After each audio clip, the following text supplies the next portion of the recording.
This channel does not promote any violent, harmful, or illegal activities. All content provided by this channel is meant for an educational purpose only. এদিকে পারিবারিক বিবাদে উত্তপ্ত খড়দার কল্যাণগড় এলাকা। সন্তানকে দেখতে না দেওয়া স্ত্রী ও শাশুড়িকে মারধর, অভিযোগ জামাই ও তার প্রেমিকার বিরুদ্ধে। অভিযুক্তকে ধরে বেধড়ক মার স্থানীয় মহিলাদের। অভিযুক্ত জামাইকে গ্রেপ্তার রহরা থানার পুলিশের।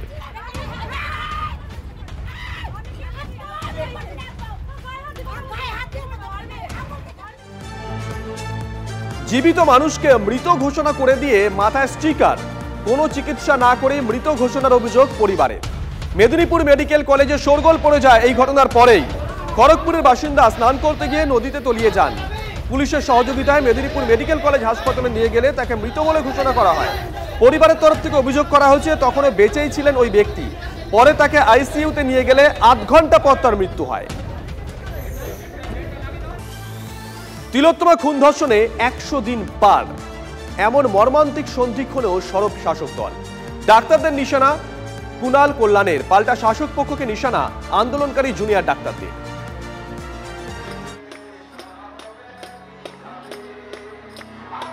কখনো রাত দখল, কখনো রাজপথে মশাল মিছিল, কখনো ঘুরে উড়িয়ে আকাশ দখল, কখনো আবার ১৭ কিলোমিটার মানববন্ধন। তিলোত্তমা কাণ্ডে নানা প্রতিবাদের সাক্ষী থেকেছে বাংলা। তাতে জুড়ল আরও এক অধ্যায়।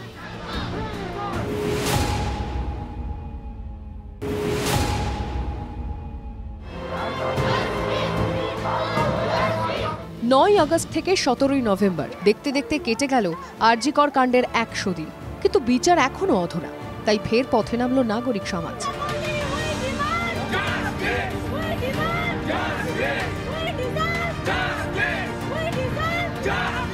তিলোত্তমা মঞ্চের ডাকে রবিবার বিকেলে আরজি করের নির্যাতিতার বাড়ি থেকে শুরু হয় ১০০টি সাইকেলের মিছিল।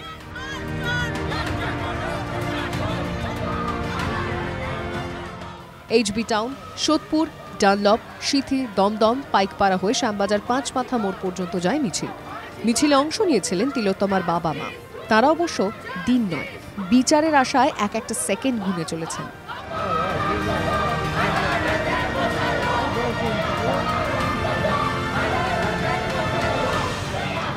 বিষয় নিয়ে আমরা কোনো কথা বলবো না, তবে ১০০ দিন না, আমরা প্রতিটা সেকেন্ড গুনছি, প্রতিটা সেকেন্ড, প্রতিটা দিন, প্রতিটা ঘন্টা গুনছি, বিচারের আশায় থাকছি। যদি সব লোক পাশে থাকে, আন্দোলন করে অবশ্যই বিচার আসবে। ১০০ দিন হয়ে গেল, এখনো চেষ্টা করছে, সিবিআই চেষ্টা করছে, সিবিআইয়ের উপর আমাদের ভরসা আছে এবং বিচার ব্যবস্থার উপরে আমাদের ভরসা আছে। বিচার সামনে আজকে যে বার্তা দিলেন, কি বার্তা দিলেন? সবাইকে আরো বার পাশে থাকবে আসার জন্য বার্তা দিচ্ছি। মিছিলে অংশ নিয়েছিলেন চিকিৎসক থেকে সমাজের বিভিন্ন পেশার মানুষ। যে যারা হচ্ছে যে এই হত্যা এবং ধর্ষণের সঙ্গে যুক্ত, প্রত্যক্ষ এবং পরোক্ষভাবে যে বৃহত্তর ষড়যন্ত্র, তার সঙ্গে যুক্ত অনেকেরা এখনো তদন্তের আওতায় আসেননি, তাদের বিচার প্রক্রিয়া শুরু হয়নি। তাই আমরা রাস্তায় নামছি। সাইকেল মিছিল যখন শ্যামবাজারের দিকে এগোচ্ছে, তখন ডোরিনা ক্রসিংয়ে তিলোত্তমার বিচার চেয়ে জ্বলল ১০০টি মোমবাতি। ১০০ দিন অতিক্রান্ত, বিচার অধরা। আর সেই ১০০ দিন পরও যখন বিচার অধরা, সেই জায়গায় ১০০ সেকেন্ড নীরব থেকে আরও একবার সুবিচার না পাওয়া পর্যন্ত রাজপথ যে ছাড়বেন না, সেই অঙ্গীকার করল নাগরিক সমাজ। ১০০ মিনিট নীরব থেকে আমরা নিজেদের কাছে প্রতিজ্ঞাবদ্ধ হচ্ছি যে আগামী ১০০, ২০০, ৩০০ দিন যতদিনই লাগুক, ততদিন আমরা অভয়ার বিচারের জন্য রাজপথে থাকব। এখন সন্ধিক্ষণে অবশ্য নাগরিক সমাজের আন্দোলনকে কটাক্ষ করতে ছাড়েনি শাসক দল। ১০০ দিন তারা মিথ্যাবাদী। ২৪ ঘন্টার মধ্যে অ্যারেস্ট করেছিল কলকাতা পুলিশ। যারা বিপুল পরিমাণ টাকা তুলে ফেলেছিল না, তারা এই টাকাটাকে জাস্টিফাই করার জন্য আন্দোলন খেলার হুজুগ। মোমবাতি, কত সংখ্যক মোমবাতি কিনেছি সেগুলো তো সব অডিটে দেখাতে হবে। হঠাৎ করে যেন কয়েকজন ছেলে মেলে বিপ্লব আরম্ভ করে দিল, সব বন্ধ করে দেবো। বাংলাদেশে হয়েছিল না, ভাবলো বলে ১৪ দিন এরকম ভাবে নাচ গান করলে আর রাস্তায় ছবি দেখা আঁকলেই বোধ হয় 14 তলায় উঠে সরকার গঠন করে দেবে।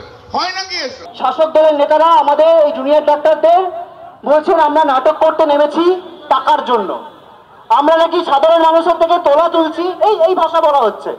সাধারণ মানুষ আমাদেরকে আন্দোলনকে সমর্থন করে যে টাকা দিয়েছেন তার প্রত্যেকটা টাকার হিসাব আমাদের কাছে আছে।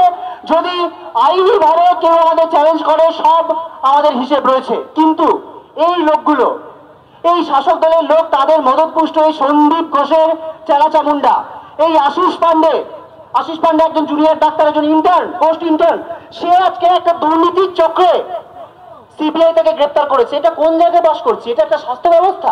রাত জাগার যে কর্মসূচি ছিল সেই কর্মসূচির পর নেতাজি মূর্তির পাদদেশে 100টি প্রদীপ জ্বালিয়ে, এবং সেই প্রদীপের মধ্যেও 100 দিন অতিক্রান্ত, এখনও বিচার অধরা, সেই বিষয়টি ফুটিয়ে দ্রোহের আগুন যে এখনো জ্বলছে সেই বার্তা দিয়ে আরও একবার অঙ্গীকারবদ্ধ হলেন জুনিয়র চিকিৎসকেরা, নাগরিক সমাজের প্রতিনিধিরা অঙ্গীকারবদ্ধ হলেন। অঙ্গীকার একটাই, বিচার না পাওয়া পর্যন্ত রাজপথ ছাড়ছেন না জুনিয়র চিকিৎসকেরা, রাজপথ ছাড়ছেন না নাগরিক সমাজের প্রতিনিধিরা। ক্যামেরায় অরিতের সঙ্গে সৌরভ দত্ত, TV9 বাংলা, কলকাতা। অতি সংকটজনক ইরানের সর্বোচ্চ নেতা আয়াতোল্লাহ আলী খামেনি সম্প্রতি ইরানের পরবর্তী উত্তরসূরি বেছে নেন। তিনি উত্তরসূরি হিসেবে দ্বিতীয় পুত্র মোস্তাফা খামেনিকে বেছে নেন তিনি।